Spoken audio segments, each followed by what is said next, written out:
Plaintiff Rodney Jurgensen was married to the defendant, and things were good at first, until the defendant became addicted to opiates. Rodney claims the defendant's addiction lasted 17 years, and it destroyed their marriage. He's suing his ex today for emotional distress. Defendant Julie Jurgensen was married to Rodney for 22 years, and she claims it was riddled with abuse and harassment. Julie claims they didn't even have sex for the last 10 years of their marriage, and she's countersuing for defamation. Start with you, sir. Back in '96, Julie and I were married. Ups and downs, things seemed to be going fine. But by the time '04 came around, Julia was already addicted to opiates, and it only increased from there. Because this lasted like 17 years. And at one point she was taking 8 to 12 pills a day. And at that point we started just sleeping in separate bedrooms because of the changes. Well, because you weren't getting along, or because we weren't getting along, pills made her sleep so hard she snored? There might have been a little bit of that, but we just stopped sleeping together because things were changing. Okay, relationship oriented. Yes. Not noise oriented. No. Every now and then I have to get up in the middle of the night. Yes, go to the other room. I'm a snorer as well. Or Linda gets up in the middle of the night, but I have to go because I have to work. So. And she got me on tape though. How so? Oh, it's horrible. She filmed you leaving? The time once I complain, of course, all of a sudden, okay. I hear her one day, "This is how you sound at night." Oh. I said, "No, if I sound like that, you should get up immediately and go into the other room. I would not want to torture you like that." All right. Why don't you give me some background, ma'am? We were married for 22 years. And the first day of our honeymoon, he looked at me after I told him how much I loved him and said, "You do realize I'm never going to love you." I spent 22 years of abuse and harassment waiting for him to love me. You didn't believe him when he told you he wouldn't? Well, you hope. Thought you could win him over? You hope. I mean, we'd been together off and on since I was 14 years of age. Got it. And one day, I couldn't take it anymore. And I left. When were you all divorced? Our divorce was final November 5th, 2019. Okay. And what was the marriage like? He says your issues caused the destruction of the marriage. I was on opiates. I have been free of opiates now for 4 years. You have? Good. Correct. Yeah, you give me the impression you're healthy. Yeah, I'm doing really good. And during the last 10 years of our marriage, we never even had sex. What? Because he told me that his hand was better than I was. Jeez. So, I don't know. I mean... Man ain't said all this to you. Yes, he has. More than once. Say he looked at you on your honeymoon and say, "You realize I'll never love you." Did you say that? On your honeymoon? I didn't mean it like that. What did you mean it like?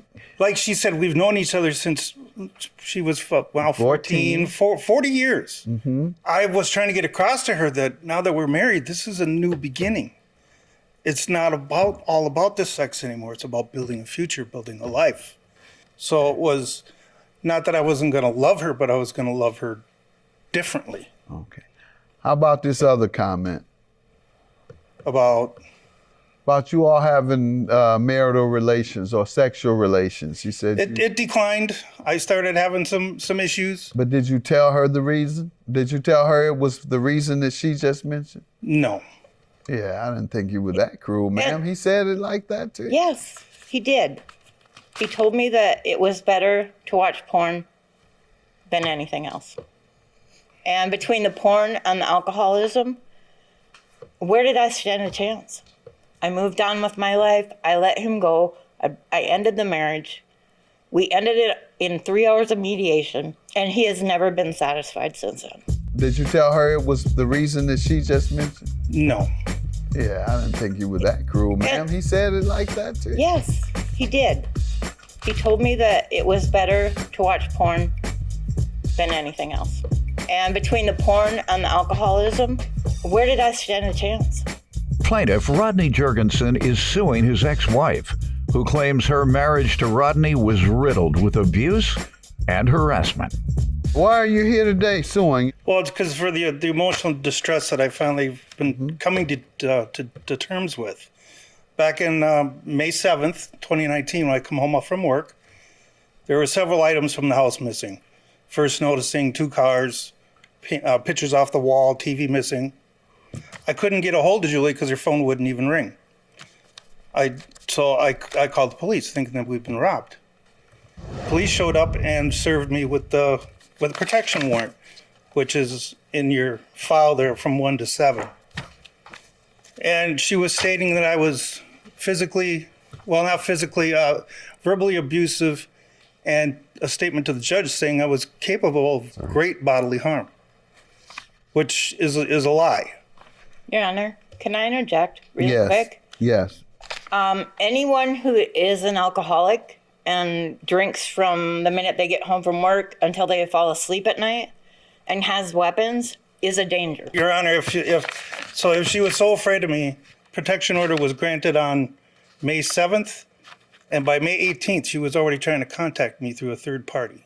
She ended up calling the police on me for contacting her, even though I was just responding to what she was contacting me about. Is that true, ma'am? Did you reach out to him? I did reach out to him. Why? Because I was with him my whole life and I missed him. Okay, and so what happened after that? I called the police on violation of the order for protection. Even though you're the one that violated it. Right. And then he continued to violate it by either calling me after I'd asked him to stop, and then going so far as having somebody else call me that I really love. So you began calling her back regularly?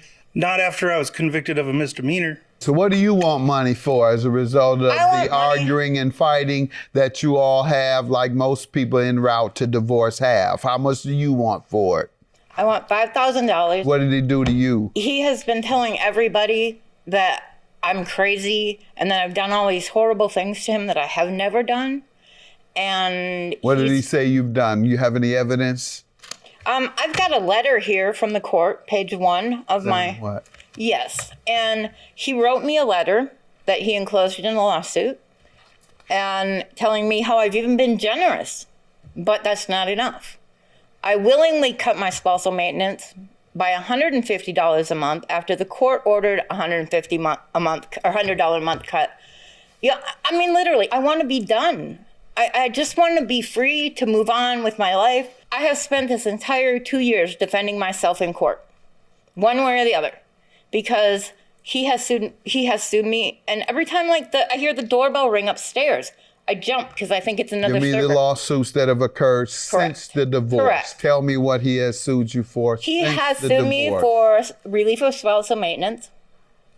And then he has most recently sued me for back house payments for a house that he changed the locks on the day I left. Okay, and this has been since the divorce. Correct. Sir, have you done these things since the divorce?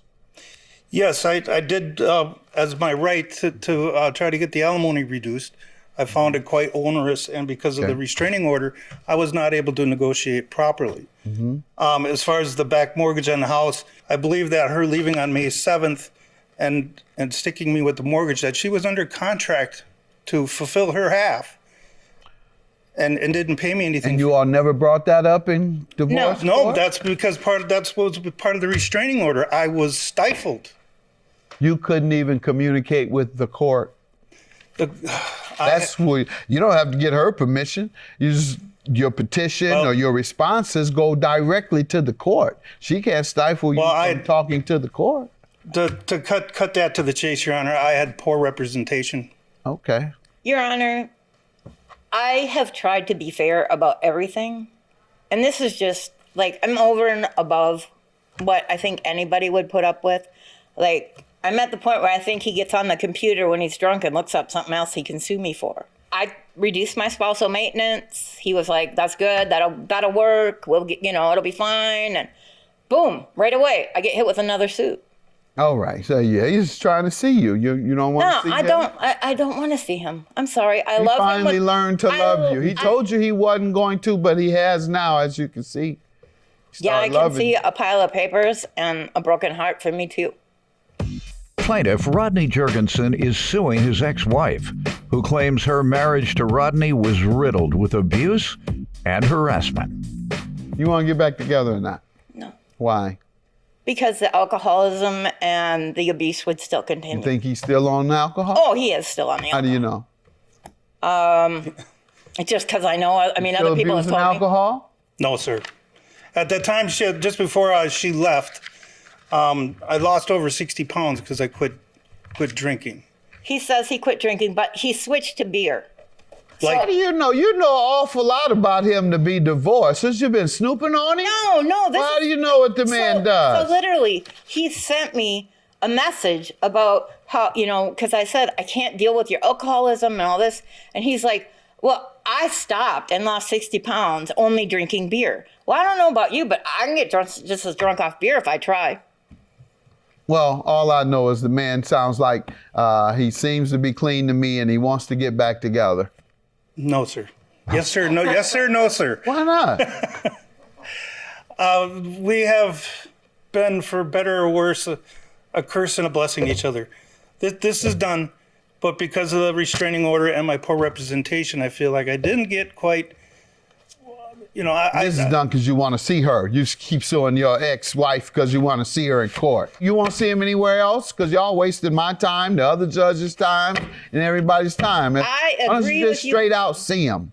Y'all just work it out, seriously. Try to just give it a little talk. I've tried. And then tonight, don't snore. All right. In the meantime, sir, I can't grant you all a judgment. For anything that happened prior to your divorce should have been handled by that divorce judge. Anything since the divorce, sir, I don't find it to be actionable. Financially, if it wasn't worked out prior to the divorce, and it occurred prior to the divorce, the accumulation of the debt, the mortgage, then you have to go back to that judge and say, hey, judge, we want to amend our divorce to include this portion that we forgot.